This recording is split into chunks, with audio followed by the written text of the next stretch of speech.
Durga jewellers లో gratitude sale flat 50% of on value added offer అన్ని branches కి వర్తిస్తుంది. ఇక్కడ మల్లన్న గారు ఒక ఇంట్రెస్టింగ్ అబ్జర్వేషన్ అనాలిసిస్ ఏంటంటే ఈ రాష్ట్ర ప్రభుత్వం ఏర్పడ్డ దగ్గర నుంచి హామీల అమలు అనేది జరగలేదు. 6 గ్యారంటీ స్కీమ్లకు సంబంధించి అడుగు ముందుకు పడట్లేదు. ఎంతసేపు అప్పులో ఊబిలో ఉన్నాము, లేకపోతే ఆర్థిక సంక్షోభంలో ఉన్నాము, ఇవన్నీ అవుతున్నాయి.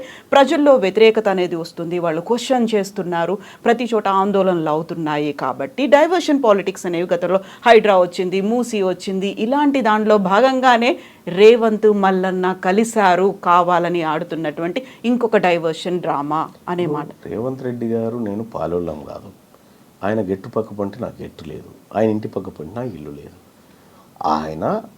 ఆయన ఆ వర్గాల ప్రజల మేలు కోసం పనిచేస్తున్న వ్యక్తి, నేను నా ప్రజల కోసం పనిచేస్తున్నటువంటి వ్యక్తిని. రేవంత్ రెడ్డి గారు ఆడమంటే ఆడడానికి, దుంకుమంటే దుంకడానికి సర్కస్లో కోతులం కాదు. మేము పక్కాగా మాకేది కావాలో దానికోసమే పోరాడుతున్నాం.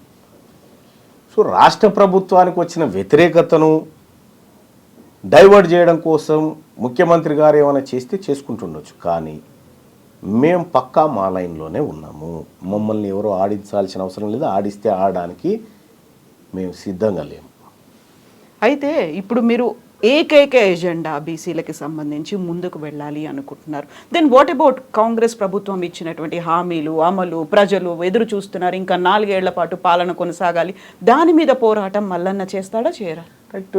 ఇప్పుడు కేసీఆర్ గారి ప్రభుత్వం పైన 10 ఏళ్ల పాటు ఒక సుదీర్ఘ పోరాటం చేసి అనేక కేసులు, జైలు జీవితాలు, ఎన్నో ధ్వంసాలు విధ్వంసాలు ఎన్నో జరిగాయి. ఆ రోజు ఉన్నటువంటి ప్రతిపక్షము తన పాత్రను పకడ్బందీగా నిర్వహించి ఉంటే ఆ పని నేను చేయాల్సింది కాదు, ఆ పోరాటం అనేది నేను చేయాల్సింది కాదు. ఆ రోజు ప్రతిపక్షంలో ఉన్న రేవంత్ రెడ్డి గారు చేయాల్సిన పనిని ఆయన చెద్దరు కప్పుకొని పడుకుండాయాల. మేము జైళ్ళు, కొట్లాటలు, దాడులు ఇవన్నీ మేము ఎదుర్కొన్నాం. మీరు చేయాల్సిన బాధ్యత, మీరు బాధ్యత నుంచి తప్పుకున్నప్పుడు ఆ పాత్రలో ఉన్నా నేను. ఇవాళ మీరు అమలు చేస్తున్నటువంటి 6 గ్యారంటీలు ఏవైతే ఉన్నాయో దాని మీద ఏమైనా జరిగిందంటే ఆ ప్రతిపక్షం ఫెయిల్ అయినప్పుడు నేను అడ్డుదిగుతా. ప్రతిపక్షం బీఆర్ఎస్ పార్టీ ఏదైతే ఉందో వాళ్ళు అడగడంలో ఫెయిల్ అయిపోతే, వాళ్ళు నిలదీయడంలో ఫెయిల్ అయిపోతే నేను ఆ పాత్రలోకి వస్తా. ఎంత టైం పడుతుంది? ఇప్పటికి ఆల్రెడీ 1.5 year అయ్యింది. ఇంకొకటి ఏంటంటే ఉన్నటువంటి ఆర్థిక పరిస్థితిని చూసి కూడా కొంత మాట్లాడాలి. సరే, రేవంత్ రెడ్డి గారు డామ్ డూమ్ అని చాలా డైలాగులు చెప్పొచ్చు, చేస్తామని. ఆఖరికి మొన్న ఇండియా టుడే కాంక్లేవ్లో కూడా చెప్పేసిండు, నేను డబ్బులు ఉన్నాయి అనుకున్నా లేవు, 6 గ్యారంటీలు కష్టం అనేటువంటి మాట ఆయన చెప్పిండు. తులం బంగారం ఇచ్చే పరిస్థితులు లేవని పొంగులేటి శ్రీనివాస్ గారు చెప్పిండు. ఇట్లా వీళ్ళన్నీ చెప్తా ఉన్నారు. అంటే కొంచెం అంటే చేతులు పూర్తిగా పైకెత్తకుండా కొంచెం ఎత్తుకుంటూ వస్తూ ఉన్నారు. పూర్తిగా ఎత్తినాడు మాట్లాడతారు. సో మీరు అన్నారు అప్పుడు పోరాటాలు చేసినప్పుడు విపరీతమైనటువంటి దాడులు జరిగాయి, కేసులు, అరెస్టులు. ఈసారి ఇప్పుడు మీరు 1.5 year అయినప్పటికీ చూసి చూడనట్టుగా వదిలేస్తున్నారు. కాబట్టి మీకు కీలకమైనటువంటి అంశం కాస్ట్ సెన్సస్ మేడం. మాకు ఈ 42% రిజర్వేషన్ చేస్తామంటున్నారు కదా, మేము దానికోసమే వర్క్ చేస్తాం. ఇప్పుడు మేము ఈ స్థాయిలో పోరాటం చేస్తున్నాం కాబట్టి ఈ కదలిక ఉంది. ఈ అంశాన్ని వదిలిపెట్టి, కీలకమైన అంశాన్ని వదిలిపెట్టి ఇప్పుడు వీటి గురించి పడ్డమనుకోండి, అసలైన అంశం మరుగున పడుతుంది. బట్ రెండింటిని బ్యాలెన్స్ చేయాల్సినటువంటి అవసరం ఉంది. ఇప్పుడు 42% అంటున్నారు, ఇక్కడ 100% ప్రజల కోసం కూడా పోరాడాలి కదా మీరు. అది దానికి ఒక పక్షం ఉంది. ఇప్పుడు అంటే ప్రతిపక్షం అనేది ప్రజాస్వామ్య దేశంలో ప్రతిపక్షం అనేది చాలా ఇంపార్టెంట్. వాళ్ళ పాత్రను నిర్వర్తించడంలో ఫెయిల్ అయినప్పుడు ప్రజలే ప్రతిపక్షంగా మారుతారు.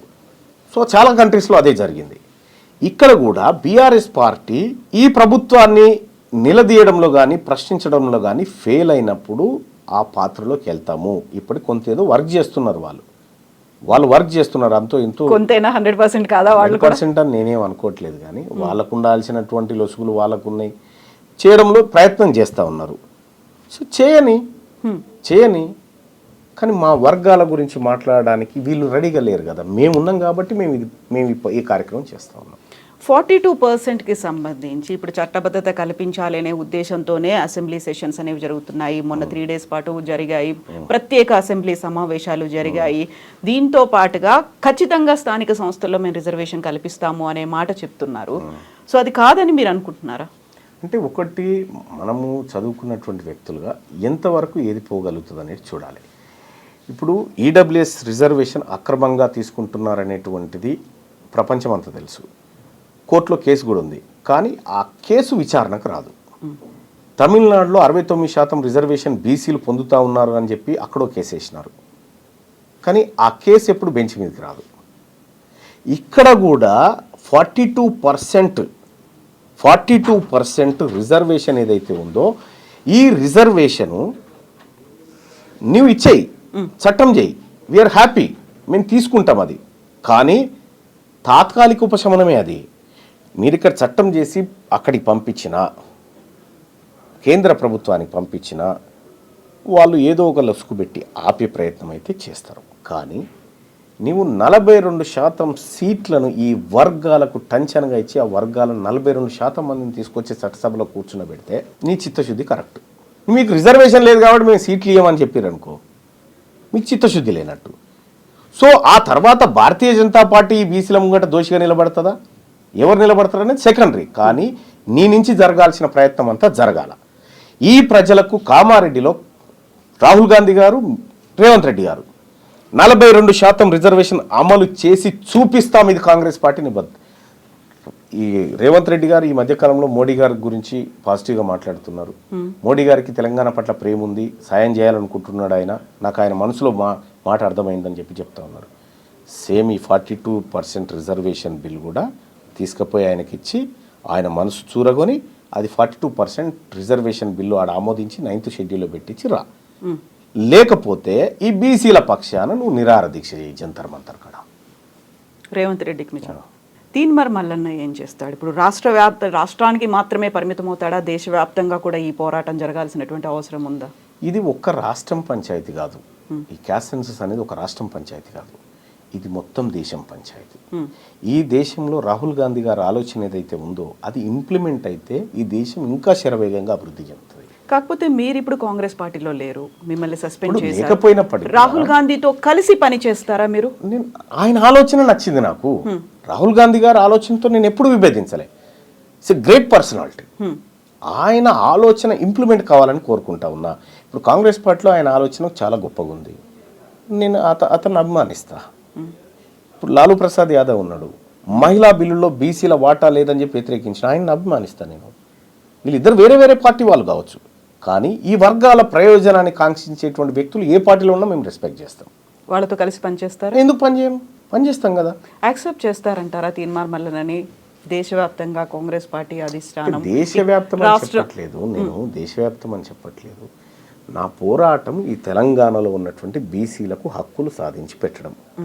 ఇది జాతీయ స్థాయిలో అవసరం వచ్చినప్పుడు, ఇప్పుడు నేను ఢిల్లీకి పోతే ఆల్ ఇండియా ఓబీసీ ఎంపీస్ కానీ ఆల్ ఇండియా ఓబీసీ నాయకులం అందరం కూర్చొని మాట్లాడతాం అక్కడ. దేశవ్యాప్తంగా ఏం జరగాలి, మన పోరాటాలు ఎట్లుండాలనేది నా వర్గం నుంచి నేను పోయి మాట్లాడతా అక్కడ. సో ఆ సందర్భంలో చాలామంది డిఎంకే వాళ్ళు కలుస్తారు, ఆర్జేడీ వాళ్ళు కలుస్తారు, ఎస్పీ వాళ్ళు కలుస్తారు, చాలామంది ఎంపీలు కలుస్తూ ఉంటారు. సో అక్కడ దేశవ్యాప్తంగా జరగాల్సినటువంటి అంశాల గురించి చర్చిస్తాం. కానీ అల్టిమేట్గా నేను ప్రారంభించినటువంటి ఈ పోరాటం ఏదైతే ఉందో ఇక్కడ ఈ వర్గాలకు మంచి చేయడం కోసం అక్కడ దేశవ్యాప్తంగా జరిగేటువంటి అంశాలను కూడా సరిచూసుకొని ముందుకు పోతాం.